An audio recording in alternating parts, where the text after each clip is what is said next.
नमस्कार, मैं संदीप ग्रोवर और मनी 9 के खास वीकली शो कंपनीनामा में आपका बहुत बहुत स्वागत है।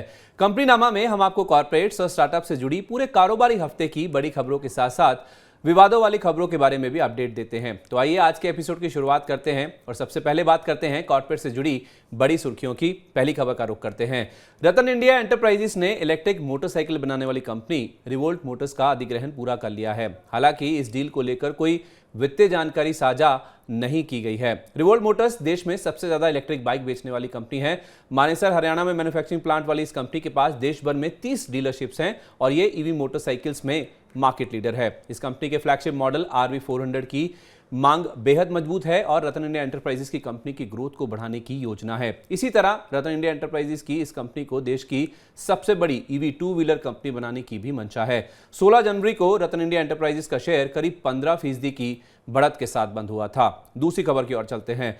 कर्ज से जूझ रही टेलीकॉम कंपनी वोडाफोन आइडिया को लेकर 2 से 3 खबरें आई हैं। पहला यह कि कंपनी ने कर्मचारियों की छटनी का ऐलान कर दिया है। माना जा रहा है कि टेलीकॉम सेक्टर की अन्य कंपनियों की सस्ती कॉल दरों के कारण कंपनी पर दबाव बढ़ा है, जिसके बाद यह फैसला लिया गया है। पिछले कुछ हफ्तों में कंपनी की सेल्स टीम का लगभग 5वां हिस्सा नौकरी छोड़ चुका है। पिछले 19 महीनों में इस कंपनी ने लगभग 3.81 करोड़ मोबाइल ग्राहक खोए हैं और अक्टूबर के अंत तक कुल ग्राहक संख्या 24.5 करोड़ थी। 16 जनवरी को वोडाफोन आइडिया का शेयर करीब 0.25% गिरकर बंद हुआ था। और दूसरी खबर यह है कि दिसंबर तिमाही में इस कंपनी ने लाइसेंस फीस और स्पेक्ट्रम यूजेज चार्ज यानी SUC का 10 से 30% भुगतान ही किया है। माना जा रहा है कि कंपनी ने करीब 80 करोड़ रुपए बतौर लाइसेंस फीस और 15 करोड़ रुपए SUC के रूप में जमा किए हैं। बीती 2 तिमाही के आधार पर कंपनी ने औसत 600 से 800 करोड़ रुपए की लाइसेंस फीस और 250 करोड़ रुपए के SUC का भुगतान किया है। आपको बता दें कि टेलीकॉम कंपनियां AGR का 8% लाइसेंस फीस और 3 से 4% SUC के तौर पर जमा करती हैं। तीसरी खबर की ओर बढ़ते हैं। IDBI बैंक को लेकर इस हफ्ते 2 खबरें आई हैं। पहला यह कि जापान के Sumitomo Mitsui banking corporation group यानी SMBC बैंक और ओक्ट्री ने भी IDBI बैंक के लिए बोली जमा की है।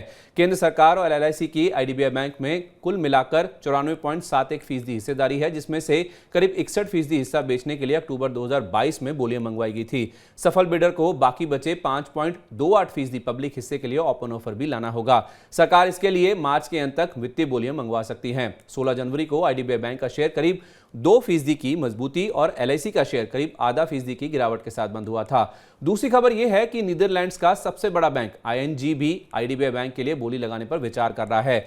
4 साल पहले कोटक महिंद्रा बैंक में अपना बाकी बचा हिस्सा बेचने के बाद भारत में दोबारा वापसी के लिए ING इस बैंक के खातों का आकलन कर रहा है। 18 जनवरी को IDBI बैंक का शेयर हल्की बढ़त के साथ बंद हुआ था।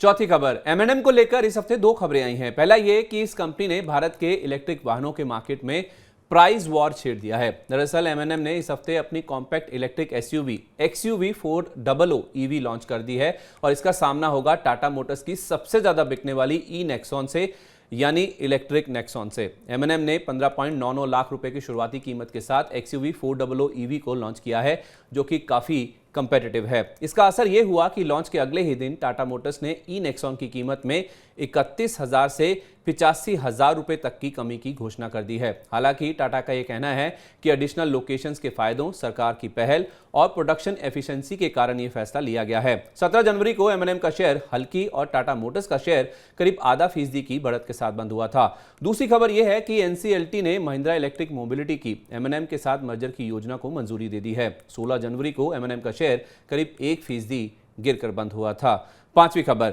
अदानी समूह की फ्लैगशिप कंपनी अदानी एंटरप्राइजेस ने देश के दूसरे सबसे बड़े फॉलो ऑन पब्लिक ऑफर यानी FPO की घोषणा कर दी है। 20,000 करोड़ रुपए जुटाने के लिए ये FPO 27 जनवरी को खुलेगा और 31 जनवरी को बंद होगा। इस FPO के लिए 3,112 रुपए प्रति शेयर का फ्लोर प्राइस तय किया गया है, जो कि 18 जनवरी के क्लोजिंग भाव से करीब 13% के डिस्काउंट पर है। सभी श्रेणी के निवेशकों के लिए अधिकतम मूल्य 3,276 रुपए प्रति शेयर सुनिश्चित किया गया है। यही नहीं, अदानी एंटरप्राइजेस ने रिटेल इन्वेस्टर्स के लिए FPO में 64 रुपए का डिस्काउंट देने की भी घोषणा की है। निवेशकों को कम से कम 4 शेयरों के लॉट में इस FPO में आवेदन करना होगा। 19 जनवरी को अदानी एंटरप्राइजेस का शेयर करीब 4% की गिरावट के साथ बंद हुआ था। साथ ही दूसरी खबर यह है कि अदानी समूह ने एशिया का पहला hydrogen fuel cell electric truck यानी FCET बनाने के लिए अशोक लेलैंड और बल्लार्ड पावर के साथ एक करार किया है और ये ट्रक इसी साल यानी 2023 में ही भारत में लॉन्च होगा। इसके अलावा एक खराब खबर भी आई है कि स्वीडन की डिफेंस कंपनी साब ने अदानी समूह के साथ अगस्त 2017 में फाइटर जेट बनाने के लिए हुई पार्टनरशिप को रद्द कर दिया है। इसके अलावा अदानी ग्रुप की वाटर प्यूरिफिकेशन, ट्रीटमेंट और डिस्ट्रीब्यूशन में भी उतरने की योजना है। 18 जनवरी को अदानी एंटरप्राइजेस का शेयर करीब 1.5% की गिरावट के साथ बंद हुआ था। छठी खबर की ओर चलते हैं। आरपी संजीव गोयनका ग्रुप की स्पेंसर्स रिटेल ने वैल्यू सेगमेंट में एंट्री की घोषणा की है। इस कंपनी ने स्पेंसर्स वैल्यू मार्ट के नाम से हाइपर मार्केट चेन लॉन्च की है। वैल्यू मार्ट के जरिए स्पेंसर्स रिटेल की टियर 3 और टियर 4 यानी छोटे शहरों में वैल्यू कॉन्शियस ग्राहकों को केटर करने की योजना है। फिलहाल ये कंपनी नेचर्स बास्केट और स्पेंसर्स स्टोर्स के जरिए प्रीमियम और रेगुलर एस्पिरेशनल रिटेल सेगमेंट्स को केटर करती है। 17 जनवरी को स्पेंसर्स रिटेल का शेयर जब ये खबर आई तो 17% से ज्यादा की मजबूती के साथ बंद हुआ था। सातवीं खबर, आईटीसी ने sprout life foods private limited यानी SFPL की 100% हिस्सेदारी को अगले 3 से 4 साल में चरणों में खरीदने की घोषणा की है। बेंगलुरु की इस कंपनी के पास योगा बार के नाम से famous D2C health food brand है। डील के तहत 15 फरवरी तक आईटीसी 39.4% हिस्से के लिए 175 करोड़ रुपए का शुरुआती निवेश करेगी और मार्च 2025 तक 80 करोड़ रुपए का अतिरिक्त निवेश चरणों में होगा, जिसके जरिए कंपनी को 47.5% हिस्सेदारी मिलेगी। इस अधिग्रहण से कंपनी को तेजी से बढ़ रहे हेल्दी फूड सेगमेंट में विस्तार करने में मदद मिलेगी। आपको बता दें कि इस कंपनी को खरीदने की दौड़ में नेस्ले, डाबर और A91 कैपिटल भी शामिल थी। 18 जनवरी को आईटीसी का शेयर करीब 1% की मजबूती के साथ बंद हुआ था। आठवीं खबर, इक्विटास स्मॉल फाइनेंस बैंक को अपनी पेरेंट कंपनी इक्विटास होल्डिंग्स के साथ मर्जर के लिए NCLT से मंजूरी मिल गई है। यह मर्जर 1 जनवरी 2023 से लागू होगा। इस मर्जर के तहत इक्विटास होल्डिंग्स के शेयरधारकों को हर 100 शेयरों के बदले में इक्विटास स्मॉल फाइनेंस बैंक के 231 शेयर मिलेंगे। आपको बता दें कि जुलाई 2021 में इक्विटास स्मॉल फाइनेंस बैंक को RBI से पेरेंट कंपनी को खुद में मर्ज करने की मंजूरी मिली थी। RBI के नियमों के मुताबिक किसी भी प्रमोटर को स्मॉल फाइनेंस बैंक शुरू होने के 5 साल के अंदर अपनी हिस्सेदारी घटाकर 40% करनी होती है। 18 जनवरी को इक्विटास होल्डिंग्स और इक्विटास स्मॉल फाइनेंस बैंक के शेयर करीब 1% की मजबूती के साथ बंद हुए थे। 9वीं खबर, metal and mining company Vedanta के बोर्ड ने इस हफ्ते 2 बड़े फैसले लिए हैं। पहला यह कि मॉरिशस की subsidiary company THL zinc ventures के जिंक के सारे ग्लोबल एसेट्स को एक और सब्सिडरी कंपनी हिंदुस्तान जिंक को $298 करोड़ या भारतीय रुपए में देखें तो करीब 24,500 करोड़ रुपए की रकम में बेचने का फैसला लिया गया है। 20 जनवरी को वेदांता का शेयर हल्की लेकिन हिंदुस्तान जिंक का शेयर 6% से ज्यादा की गिरावट के साथ बंद हुआ था। इसके अलावा बोर्ड ने दिवालिया प्रक्रिया के जरिए पावर कंपनी मीनाक्षी एनर्जी को 1440 करोड़ रुपए में खरीदने की भी मंजूरी दे दी है। यह सौदा वित्त वर्ष 2024 तक पूरा होगा। हालांकि इसे NCLT की मंजूरी मिलना अभी बाकी है। आपको बता दें कि 7 नवंबर 2019 को इस कंपनी के खिलाफ दिवालिया प्रक्रिया शुरू की गई थी। इस सौदे के तहत 312 करोड़ रुपए का अपफ्रंट पेमेंट होगा और 1128 करोड़ रुपए की बकाया रकम का अगले 5 साल में 5 किस्तों में भुगतान होगा। 19 जनवरी को वेदांता का शेयर करीब 3% की मजबूती के साथ बंद हुआ था। 10वीं खबर की ओर बढ़ते हैं। अदानी समूह की कंपनी अदानी ग्रीन एनर्जी ने राजस्थान की SL सूर्य ऊर्जा का 50% हिस्सा 15 करोड़ रुपए में खरीद लिया है। यह हिस्सेदारी subsidiary company Adani renewable energy holding 2 limited के जरिए SL इंफ्रा प्रोजेक्ट से खरीदा गया है। SL सूर्य ऊर्जा का बाकी बचा 50% हिस्सा राजस्थान सरकार के पास ही रहेगा। आपको बता दें कि SL सूर्य ऊर्जा राजस्थान में 750 मेगावाट का सोलर पार्क ऑपरेट करती है। इस अधिग्रहण से अदानी ग्रीन एनर्जी के राजस्थान के कारोबार में और विस्तार होगा। 19 जनवरी को अदानी ग्रीन का शेयर करीब 7% की बड़ी गिरावट के साथ बंद हुआ था। 11वीं खबर, नायका के शेयर ने इस हफ्ते 123 रुपए 35 पैसे का नया रिकॉर्ड निचला स्तर छुआ है। पिछले 5 दिन में शेयर करीब 15% और 1 महीने में 20% के आसपास गिर चुका है। नवंबर 2022 में कंपनी ने 5:1 के बोनस की घोषणा की थी और इस एडजस्टमेंट के आधार पर 26 नवंबर 2022 को 429 रुपए 1 पैसे का रिकॉर्ड हाई और 18 जनवरी को रिकॉर्ड निचला स्तर छुआ था।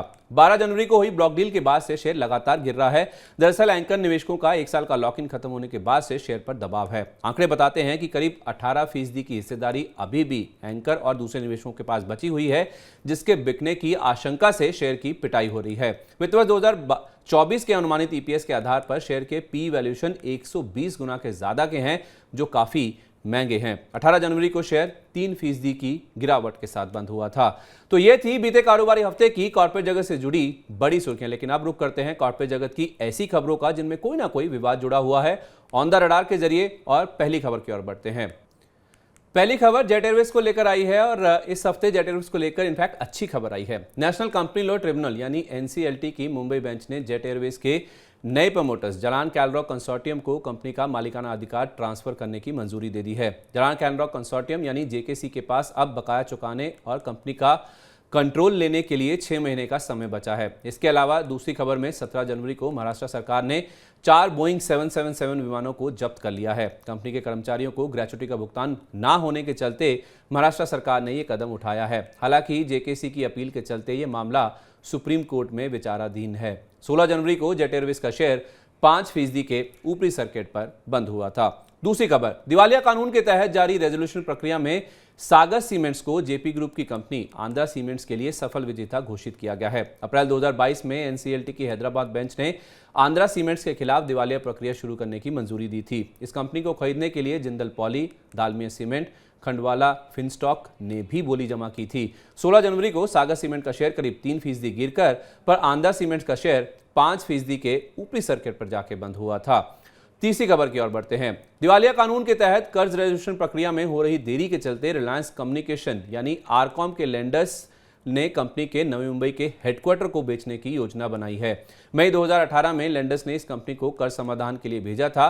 कोर्ट में चल रहे मुकदमे के कारण लगभग 5 साल से इस कंपनी के कर्ज का समाधान नहीं हो पाया है, जिससे लेंडर्स ने यह फैसला लेने पर विचार किया है। एक समय यह कंपनी देश की दूसरी सबसे बड़ी टेलीकॉम कंपनी थी, पर अब एक्सपर्ट्स का मानना है कि यह कंपनी लिक्विडेशन की ओर बढ़ रही है, यानी कि इस कंपनी के जो एसेट्स हैं उनको अलग अलग करके बेच दिया जाएगा। 16 जनवरी को आरकॉम का शेयर सपाट बंद हुआ था। चौथी खबर, देश की सबसे मूल्यवान कंपनी आरआईएल को लेकर इस हफ्ते 2 खबरें आई हैं। पहला यह कि आरआईएल बीपी के कंसोर्टियम ने केजी-D6 ब्लॉक से नेचुरल गैस के प्लान्ड ऑक्शन को सस्पेंड कर दिया है। ऐसा इसलिए क्योंकि सरकार ने गैस की मार्केटिंग के नियमों में बदलाव कर दिया है। इसके तहत ट्रेडर्स के मार्जिन पर सीमा तय कर दी गई है। गैस खरीद वाली सेक्टर की कंपनियों को बची गैस की ट्रेडिंग की मंजूरी है, पर ट्रेडर्स के मार्जिन पर 200 रुपए प्रति 1000 क्यूबिक मीटर की सीमा तय कर दी गई है। इसके बाद कंपनी ने नए नियमों के हिसाब से अलग टेंडर लॉन्च करने की बात कही है। 17 जनवरी को आरआईएल का शेयर करीब 1.5% चढ़कर बंद हुआ था। दूसरी खबर यह है कि कंपनी अपने ग्रीन हाइड्रोजन बिजनेस को हाइव ऑफ करके यानी कि अलग करके इन्विट में ट्रांसफर कर सकती है। ब्रोकरेज हाउस जेफरीज के मुताबिक इस कारोबार की वैल्यू $8 अरब के आसपास आंकी जा रही है। पिछले साल कंपनी ने क्लीन एनर्जी प्रोजेक्ट्स में $76 अरब के निवेश की घोषणा की थी। 18 जनवरी को आरआईएल का शेयर हल्की गिरावट के साथ बंद हुआ था। पांचवी खबर, रिलायंस कैपिटल के एडमिनिस्ट्रेटर ने कंपनी के दूसरे ई ऑक्शन राउंड को 23 जनवरी यानी सोमवार तक होल्ड पर डालने का प्रस्ताव एनसीएलटी के सामने रखा है। ऐसा इसलिए क्योंकि एनसीएलटी में टोरेंट ग्रुप की अर्जी पर सुनवाई जारी है। ई ऑक्शन के पहले राउंड में टोरेंट ग्रुप ने 8,640 करोड़ रुपए की सबसे ऊंची बोली लगाई थी, पर पहला राउंड खत्म होने के अगले दिन ही हिंदुजा ग्रुप ने अपनी बोली को बढ़ाकर 9,500 करोड़ रुपए कर दिया था, जिसके खिलाफ टोरेंट ग्रुप ने एनसीएलटी में अर्जी दाखिल की थी। रिलायंस कैपिटल के एडमिनिस्ट्रेटर के वकील के मुताबिक एडमिनिस्ट्रेटर के पास रेजोल्यूशन प्रोसेस को अमान्य घोषित करने, सारे रेजोल्यूशन प्लान्स को रिजेक्ट करने और नई बोलियां मंगवाने का अधिकार है। जबकि टोरेंट ग्रुप के वकील ने यह कहा कि नए राउंड की योजना एनसीएलटी के ऑर्डर के खिलाफ है और इस बात की कोई गारंटी नहीं है कि दूसरा राउंड भी आखिरी राउंड साबित होगा। छठी खबर, सुप्रीम कोर्ट ने रिलायंस कैपिटल की subsidiary company Reliance home finance limited यानी आरएचएफएल के रेजोल्यूशन प्लान को लेकर मार्केट रेगुलेटर सेबी, बैंकों के कंसोर्टियम और कुछ अन्य लोगों से रिस्पांस मांगा है। दरअसल ऑथम इन्वेस्टमेंट्स की ओर से आरएचएफएल के लिए जमा रेजोल्यूशन प्लान को मंजूरी देने के लिए आरएचएफएल और ऑथम इन्वेस्टमेंट्स ने 2 अलग अलग पर एक ही तरह की अर्जियां सुप्रीम कोर्ट में दाखिल की हैं। जून 2021 में ऑथम इन्वेस्टमेंट्स ने 2,887 करोड़ रुपए का प्लान जमा किया था, जिसके मुताबिक लेंडर्स के कुल 11,541 करोड़ रुपए के बकाये की करीब 25% भरपाई होगी। इन दोनों कंपनियों ने सितंबर 2021 के सुप्रीम कोर्ट के एक फैसले का हवाला देते हुए जल्द समाधान की भी मांग की है। सातवीं खबर, दुनिया की सबसे बड़ी इंटरनेट कंपनी गूगल को सुप्रीम कोर्ट ने राहत देने से इनकार कर दिया है। दरअसल सुप्रीम कोर्ट ने सीसीआई की ओर से गूगल पर 1,338 करोड़ रुपए का जुर्माना लगाने के फैसले पर रोक लगाने से इनकार कर दिया है। सुप्रीम कोर्ट के फैसले के बाद गूगल ने कहा कि हम इस फैसले की समीक्षा कर रहे हैं और सीसीआई के साथ सहयोग करेंगे। आपको बता दें कि 20 अक्टूबर 2022 को सीसीआई ने कथित प्रतिस्पर्धा विरोधी व्यवहार के चलते गूगल पर 1,338 करोड़ रुपए का जुर्माना लगाया था। 20 दिसंबर 2022 को गूगल ने इसके खिलाफ एनसीएलटी में अर्जी दाखिल की थी, पर 4 जनवरी 2023 को एनसीएलटी ने सीसीआई के फैसले पर रोक लगाने से इनकार कर दिया था और गूगल को 3 हफ्ते में जुर्माने की 10% राशि जमा करने के लिए भी कहा था। एनसीएलटी से राहत न मिलने के बाद 7 जनवरी 2023 को गूगल ने सुप्रीम कोर्ट का दरवाजा खटखटाया था, जिस पर अब सुप्रीम कोर्ट ने भी राहत देने से इनकार कर दिया है। चलिए, तो ये थी कॉर्पोरेट जगत से जुड़ी इस हफ्ते की तमाम बड़ी खबरें। आइए अब बात करते हैं स्टार्टअप स्पेस की, स्टार्टअप अपडेट में, और पहली खबर की ओर चलते हैं। साल 2023 में भी भारतीय स्टार्टअप्स में छटनी का दौर जारी है। नए साल के शुरुआती 2 हफ्ते में ही करीब 12 टेक फर्म्स और स्टार्टअप्स ने लगभग 1550 कर्मचारियों की छटनी की है। ग्लोबल स्तर पर मंदी की आशंका के चलते एक के बाद एक कंपनियां अपने कर्मचारियों की संख्या में कमी कर रही हैं। मीडिया रिपोर्ट्स के मुताबिक अब तक शेयरचैट ने 600, ओला और बाउंस ने 200, एक्सोटल ने 142 और skit.ai ने 115 कर्मचारियों की छटनी की है, और ये लिस्ट काफी लंबी है। दूसरी खबर की ओर चलते हैं। इंडियन स्टार्टअप्स के अंदर अब घाटे के साथ साथ घोटाले की भी खबरें सामने आने लगी हैं। देश में कार सर्विस सेंटर के सबसे बड़े नेटवर्क को ऑपरेट करने वाला स्टार्टअप गो मैकेनिक में धांधली का मामला सामने आया है। कंपनी के को फाउंडर अमित भसीन ने अपने लिंक्डइन पोस्ट में अपनी गलती स्वीकार करते हुए कहा है कि कंपनी के वित्तीय हिसाब किताब की जानकारी देने में कई धांधलियां की गई हैं। उन्होंने लिखा है कि किसी भी कीमत पर ग्रोथ के लिए फैसलों में गंभीर गलतियां हुई हैं और उन धांधलियों की वजह से कंपनी का फॉरेंसिक ऑडिट हो रहा है। कंपनी को नए सिरे से रीस्ट्रक्चर किया जा रहा है और इसी रीस्ट्रक्चरिंग में 70% लोगों की नौकरी चली जाएगी। तीसरी खबर, फूड और ग्रोसरी डिलीवरी प्लेटफॉर्म स्विगी भी अपने 6000 कर्मचारियों में से करीब 8 से 10% स्टाफ की छटनी करेगा। सूत्रों के मुताबिक कंपनी ने छटनी ऐसे समय में करने जा रही है जब कंपनी आने वाले आईपीओ से पहले कामकाजी मुनाफे में आने के लक्ष्य के साथ आगे बढ़ रही है। मीडिया रिपोर्ट्स के मुताबिक कंपनी की यह छटनी प्रोडक्शन, इंजीनियरिंग और ऑपरेशन से जुड़े कर्मचारियों को खास तौर पर प्रभावित करेगी। चौथी खबर, एचआर टेक यूनिकॉर्न डार्विनबॉक्स ने माइक्रोसॉफ्ट से इक्विटी निवेश हासिल किया है। हालांकि कंपनियों ने निवेश की गई राशि पर टिप्पणी करने से इनकार कर दिया, लेकिन कॉर्पोरेट मामलों के मंत्रालय में फाइलिंग के अनुसार माइक्रोसॉफ्ट ने हैदराबाद स्थित कंपनी में लगभग 32.6 करोड़ रुपए का निवेश किया है। डार्विनबॉक्स एशिया का पहला एचआर टेक सास बेस्ड प्लेटफॉर्म होगा जिसके साथ माइक्रोसॉफ्ट ने सहयोग किया है। 700 से अधिक इंडस्ट्री कस्टमर्स को सेवा मुहैया कराने वाले डार्विनबॉक्स की 2015 में हैदराबाद में शुरुआत की गई थी और सिंगापुर को इसका अंतर्राष्ट्रीय मुख्यालय माना जाता है। पांचवी खबर, लॉजिस्टिक्स और सप्लाई चेन मैनेजमेंट इंटीग्रेटर लोकार्ड ने सीरीज ए फंडिंग राउंड में 1.1 करोड़ डॉलर की रकम हासिल की है। इस फंडिंग राउंड का नेतृत्व रीफ नॉट इन्वेस्टमेंट ने किया, जिसमें सिकोया कैपिटल के साथ साथ फेब वेंचर्स और एंटलर जैसे मौजूदा निवेशकों ने भी हिस्सा लिया था। ताजा फंडिंग राउंड की रकम से इस स्टार्टअप को सप्लाई चेन प्लेटफॉर्म के विस्तार में मदद मिलेगी। 2020 में स्थापित इस स्टार्टअप ने सिंगापुर, थाईलैंड, ऑस्ट्रेलिया, हांगकांग में 200 से ज्यादा ब्रांड्स को सर्व किया है। छठी खबर, फिनटेक स्टार्टअप नियो ग्रोथ ने US based global investment firm MicroVest Capital Management से 1 करोड़ डॉलर या करीब 81 करोड़ रुपए की रकम हासिल की है। यह रकम कर्ज के रूप में जुटाई गई है। गौरतलब है कि 1 महीने पहले ही micro, small and medium enterprises यानी एमएसएमईज पर फोकस करने वाले स्टार्टअप ने सीरीज डी फंडिंग राउंड में 300 करोड़ रुपए की पूंजी भी हासिल की थी। ताजा रकम का इस्तेमाल भारत के कारोबार के विस्तार पर करने की स्टार्टअप की योजना है। सातवीं खबर, एंटरप्राइज आर्टिफिशियल इंटेलिजेंस स्टार्टअप मैटस्ट्रीट ने सीरीज सी फंडिंग राउंड में 3 करोड़ डॉलर की रकम हासिल की है। इस फंडिंग राउंड का नेतृत्व अवतार ग्रोथ कैपिटल ने किया, जिसमें सिकोया कैपिटल और अल्फा वेव जैसे मौजूदा निवेशकों ने भी हिस्सा लिया। ताजा फंडिंग राउंड से मिली रकम से इस स्टार्टअप की सभी इंडस्ट्रीज के लिए अपनी ऑफरिंग्स को बढ़ाने पर जोर होगा। आठवीं खबर, online hotel booking platform OYO के आईपीओ को लेकर बड़ा अपडेट आया है। कंपनी 15 फरवरी तक अपने आईपीओ से जुड़ी अर्जी को दोबारा फाइल करेगी। इस महीने की शुरुआत में मार्केट रेगुलेटर सेबी ने कंपनी से कुछ अपडेट्स के साथ डीआरएचपी को दोबारा फाइल करने को कहा था, जिसके बारे में हमने आपको जानकारी दी भी थी। दरअसल सेबी ने कंपनी से रिस्क फैक्टर्स यानी निवेश से जुड़े जोखिम की जानकारी को अपडेट करने के लिए कहा था। नौवीं खबर, घरेलू coffee brand Blue Tokai Coffee Roasters ने सीरीज बी फंडिंग राउंड में 3 करोड़ डॉलर या 246 करोड़ रुपए की रकम जुटाई है। ये रकम A91 partners, white well ventures के साथ साथ ग्रैंड एनिकट और 8i वेंचर्स जैसे मौजूदा निवेशकों से जुटाई गई है। हालांकि कंपनी ने अपने वैल्यूएशन के बारे में कोई खुलासा नहीं किया इस राउंड के बाद, लेकिन इस रकम का इस्तेमाल ग्लोबल स्तर पर कारोबार विस्तार के साथ साथ कुछ नए एफएमसीजी प्रोडक्ट्स लॉन्च करने पर भी किया जाएगा। 10वीं खबर, फैंटेसी स्पोर्ट्स प्लेटफॉर्म ड्रीम 11 की वित्त वर्ष 2022 में आय तो 50% बढ़ी है, पर इस दौरान कंपनी का मुनाफा आधे से भी कम रह गया है। वित्त वर्ष 2022 में कंपनी की आय 50% बढ़कर 3,841 करोड़ रुपए रही है, पर इस दौरान कंपनी का मुनाफा 328 करोड़ रुपए से 56% घटकर 143 करोड़ रुपए पर रह गया है। ऐसा इसलिए क्योंकि कंपनी के खर्चों में करीब 74% की बढ़त हुई है। वित्त वर्ष 2022 में कंपनी का कुल खर्च 2158 करोड़ रुपए से बढ़कर 3762 करोड़ रुपए पर पहुंच गया है। कारोबार में ग्रोथ के चलते कंपनी के एडवर्टाइजिंग और प्रमोशनल एक्सपेंसेस के साथ साथ कर्मचारी खर्च में भी बढ़ोतरी देखने को मिली है। इसी के साथ वक्त हो गया आपसे विदा लेने का, क्योंकि बीते कारोबारी हफ्ते का कॉर्पोरेट और स्टार्टअप जगत का पूरा अपडेट हमने आपके सामने रख दिया है। उम्मीद है आपको कंपनीनामा का आज का एपिसोड पसंद आया होगा और ये सारी खबरें आपके काम की होंगी। ऐसी ही आपके काम की और भी ढेर सारी खबरें जानने के लिए मनी9 के मोबाइल ऐप को अभी डाउनलोड कर लीजिए। आपको हमारा आज का ये शो कैसा लगा, अपना फीडबैक, अपनी राय, अपनी सलाह हमारे साथ नीचे कमेंट बॉक्स में जरूर शेयर करिए, क्योंकि इससे हमें बहुत कुछ सीखने को मिलता है और आपकी पसंद के बारे में भी पता चलता है। तो मिलते हैं आपसे अगले हफ्ते नई खबरों के साथ, लेकिन चलते चलते बीते कारोबारी हफ्ते में जारी हुए कुछ बड़ी कंपनियों के तिमाही नतीजे कैसे रहे हैं उन पर एक बार नजर डाल लीजिए।